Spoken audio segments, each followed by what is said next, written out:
Good morning to all of you. Welcome to CPC students. In this video, I am going to tell you the importance of section 47. Section 47 says any question, any application, any petition has to be determined, has to be answered by the executing court.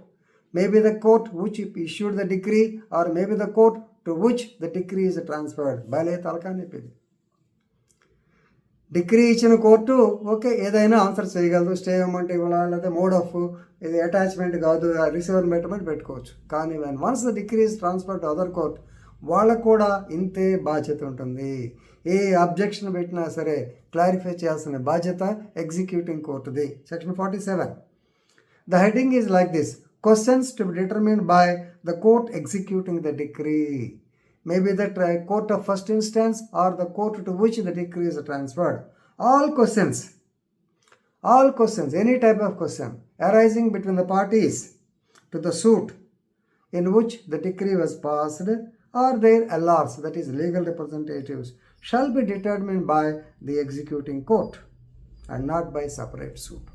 అంటే degree ఇచ్చిన తర్వాత ఒంగోలులో principal senior civil judge గారు ఓ judgement చెప్పి degree ఇచ్చారు. కానీ ఆ టైంకి జేడీఓ యొక్క property it is in Nizamabad. So కాబట్టి ప్రాపర్టీ ఎగ్జిక్యూషన్ అక్కడ ఈపీ అక్కడ ప్రాపర్టీ అటాచ్ చేయాలి. కాబట్టి ఈయన basing on the petition on the application by the DHR, the matter the degree was transferred to Nizamabad court. అక్కడ సపోజ్ ఇఫ్ ఈ రైజెస్ ఎనీ అబ్జెక్షన్, అసలు నాకు ఇక్కడ ప్రాపర్టీ ఎక్కడ ఉంది సార్, ఇది నాది కాదు సార్, ఇది మా ఫాదర్ నాకేదో సెటిల్మెంట్ డ్యూటీ రాయించడం, కానీ ఆయన రివోక్ చేసుకున్నాడు, రికార్డులో రాలేదు, ఇది నాది ఎట్లా అవుద్దని ఇలాంటి అబ్జెక్షన్ పెడితే సహజంగా ఇది ఎవరు డిసైడ్ చేయాలి? ఒరిజినల్ కోర్టు చూసుకోవాలి. కానీ సెక్షన్ 47 ప్రకారము the executing court has to answer. అంటే ఈ కట్ట తీసుకెళ్ళి అతనికి ఇస్తే ఎగ్జిక్యూటివ్ కోర్టుదే బాధ్యత. Where a question arises whether any person is not the representative of the suitee, దానికి it shall be determined by the court. A question అయినా సింపుల్ గుర్తుపెట్టుకుని, ఏ క్వశ్చన్ అయినా వీరే సమాధానం చెప్పాలి. ఏమిటిది? యాక్చువల్గా దీన్ని ఇంకో మాట కూడా మనం మర్చిపోతానేమో. This is equal to degree, that is deemed degree.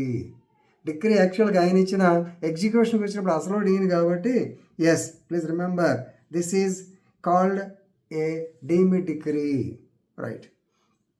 So please remember, in the case of Ramchand Spinning and Weaving Mills, Ramchand Spinning and Weaving Mills versus Bijli Cotton Mills Limited, 1967 case. దీనిలో please remember, the Supreme Court held that the section should be liberally construed. అంటే ఏంటంటే ఈ యొక్క వాళ్ళ discussion వచ్చిన తర్వాత యాక్చువల్గా the court asked them to go and file a separate suit. Issue తేలాలంటే మీరు సూట్ వేసుకోండి అని చెప్పన్నారు. కానీ అది కరెక్ట్ కాదు.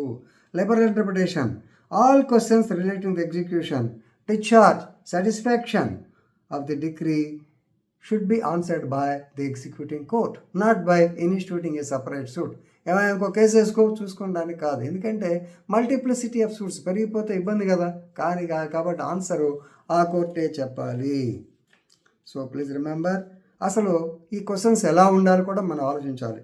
The question must be one which is arising between the parties to the suit. Third party involvement వేరే వాళ్ళకి సంబంధించి వీళ్ళకి సంబంధించినటువంటి ఇష్యూ అయి ఉండాలి. అలాగే దేని మీద అయితే డిగ్రీ పాస్ చేశారో ఆ సందర్భం ఉండాలి. రెండోది మేబీ ఎగ్జిక్యూషన్ కానీ, డిశ్చార్జ్ కానీ, లేదా సాటిస్ఫాక్షన్ ఆఫ్ ది డిగ్రీ. మీకు చెప్పాను అకార్డ్ అండ్ సాటిస్ఫాక్షన్ అంటే ఏమిటి? సపోజ్ అక్కడ 10 ఎకరాల పొలం మనకి అటాచ్మెంట్ రావాలి, కానీ 2 ఎకరాలే ఉన్నది. దానికి if you are satisfied, yes satisfaction మేము 2 ఎకరాలు తీసుకుంటే సరిపోతుంది. అది కూడా ఎగ్జిక్యూషన్ కిందే వస్తుంది.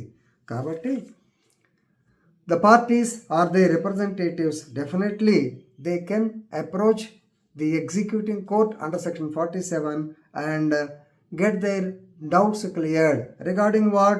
Execution, regarding discharge and satisfaction of the decree. అర్థమైందా? So you know what is execution, that is giving effect. Second is discharge. So when he pays the money, when he hands over, so sometimes they will be discharged. అలాగే 53 section 53 కూడా గుర్తుపెట్టుకోండి. ఏన్సెస్ట్రల్ ప్రాపర్టీలో మీకు ఎంత వస్తే అంతవరకే liability ఉంటుంది. No doubt doctrine of pious obligation ఒకప్పుడు ఉండేది, ఇప్పుడు లేదు. అర్థమైందా? సో కాబట్టి ది బాధ్యత అనేది ఎగ్జిక్యూటింగ్ కోర్టుకే భయంకరమైన బాధ్యత పెట్టారు. ఇదేంట్రా బాబు నాకెందుకు వచ్చింది అనుకోవడం లేదు, ఎగ్జిక్యూటివ్ డిగ్రీ. అందుకనే ఎప్పుడు మీకు అప్పుడు జోక్ చెప్తుంటా కదా, judge need not know the law but lawyer should know the law. మనం లా తెలిస్తే సిపిసిలో ఎటు నుంచి ఎటైనా తీసుకెళ్ళవచ్చు. Right, with this I'm concluding. Thank you very much.